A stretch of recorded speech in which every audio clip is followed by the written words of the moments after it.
This video is sponsored by the good folks at LastPass. What's going on, internet? I am John Rettinger from TechnoBuffalo. Wherever you are having a nice day. Apple Watch Series 4. My thoughts and opinions have changed as I continue to use it. So if you didn't see our full review of the Apple Watch, we'll link it down below and up top. I'm not gonna recap the full review, but just for an update, I'm rocking the space gray aluminum case with the black sport band. So the Apple Watch Series 4, it got thinner and Apple shrunk the battery life. In our initial review, I said battery life wasn't as good as Series 3. Since software updates have hit, actually battery life has gotten awesome for me. I can get almost 2 to 3 days on the Apple Watch Series 4, which has been absolutely awesome. I do have the LTE version. I was super pumped initially about the raise to talk to Siri kind of thing. As it turns out, in practice, it is spotty and hasn't worked as well as I'd expect. Sometimes it works, sometimes it doesn't work. Sometimes it turns itself on for no reason. That I've found to be a little bit on the annoying side. With the screen being 30% bigger here, I had hoped it could be used for more than notifications. I thought that maybe when links came in, I could look at them, I could maybe view pictures. That has not really been the case here. It is still essentially a notification machine, but it is the best notification machine that I've used. But I do think Apple's missing a huge opportunity to have an app store for watch faces, be able to customize it how you want. In all fairness, Apple's got a lot of awesome ones, but I haven't found a watch face that gives me everything that I want. That is one area where I think Wear OS definitely has the advantage. And not really negatives, but there are still some things I wish the Apple Watch would have. I've talked really publicly about battling insomnia. This morning alone, I was up at 3:30 in the morning. I would love to have some sort of first-party sleep tracking built into the watch. And also, since the display's OLED and battery life has improved, I would like to see some sort of always-on display. The raise to wake, in all fairness, does work well, and it usually works pretty quickly, but having the option to turn it on or off, I think would be really nice to have. The last kind of knock on the Apple Watch till I get to all the positive has been Siri shortcuts. I love Siri shortcuts on my iPhone XS Max. I set up a ton of them, but using them on the watch is totally useless. So, for example, when I'm leaving work, I have one set up to tell my wife I'm leaving work. It sends her a text message, and it makes it a lot easier for me. If I try to do it from my Apple Watch, it's not a seamless process. I wish there was more integration between Siri shortcuts and the Apple Watch. Those are really the only negatives that I've had. I love the Apple Watch. It is not coming off my wrist. Apple made some other changes too. They moved the speaker to the other side of the watch from where it was, and that has made the speaker really loud. In fact, I can use it. People might look at me weird, but I can make phone calls when I'm out in public and I can clearly hear the person, whereas before I couldn't hear it.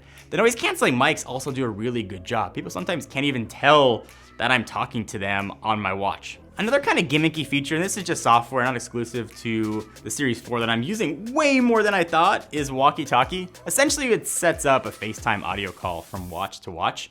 I love using it. My wife uses an Apple Watch, so I can talk to her really quickly if I'm upstairs and she's downstairs. It is absolutely unnecessary, it's gratuitous, but it's a feature that I'm finding myself using more and more, almost on a daily basis, and I'm really happy that it's there. WatchOS as a whole hasn't changed that much. It's still the same weird grid of icons that you scroll through. What has changed is the S4 chip, and the S4 chip is really fast. It is a really snappy improvement. It's the biggest improvement I've seen in processor in any generation of Apple Watch.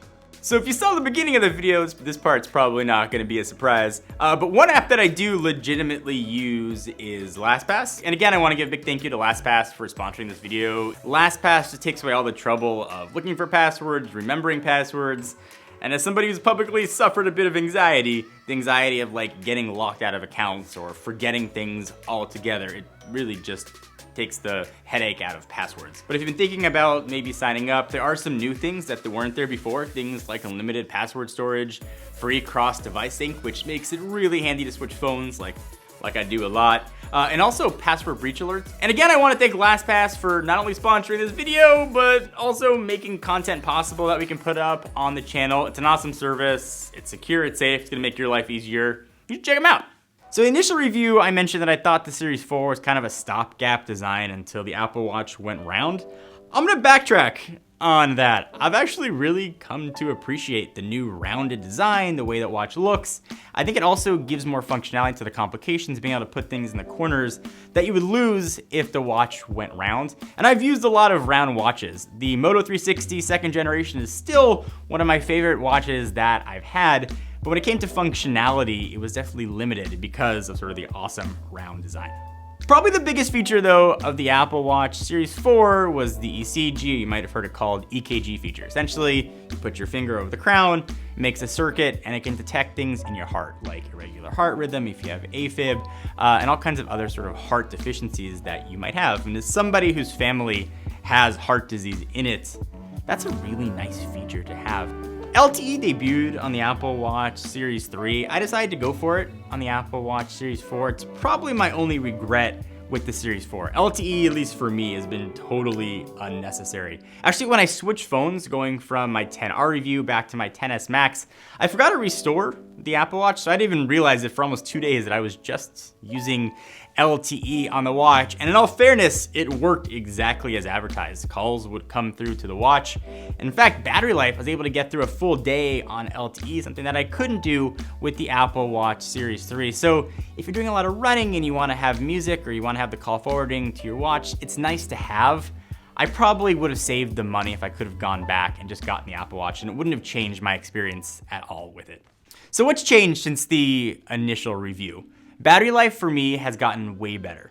I'm using walkie-talkie a lot more than I ever did. The raise to talk feature for Siri has been much spottier than it was in the past, and generally when I want to use Siri, I end up just holding down the crown to activate it. If I could go back, I would skip LTE and I would save that $100 and keep it in my wallet. It hasn't been necessary for me, but the moral, I don't regret purchasing the Apple Watch Series 4. And I had an Apple Watch Series 3, and generally I say skip a generation. But if you're coming from an Apple Watch Series 3, you want the bigger screen, you want the new design, and despite 20% smaller battery, you want better battery life. This is one of the few Apple products I say go for the upgrade. You are not going to regret it, and you're also gonna know exactly what you're getting here. The Apple Watch Series 4 still gets 2 thumbs up. Just wish I would have saved that $100 on LTE.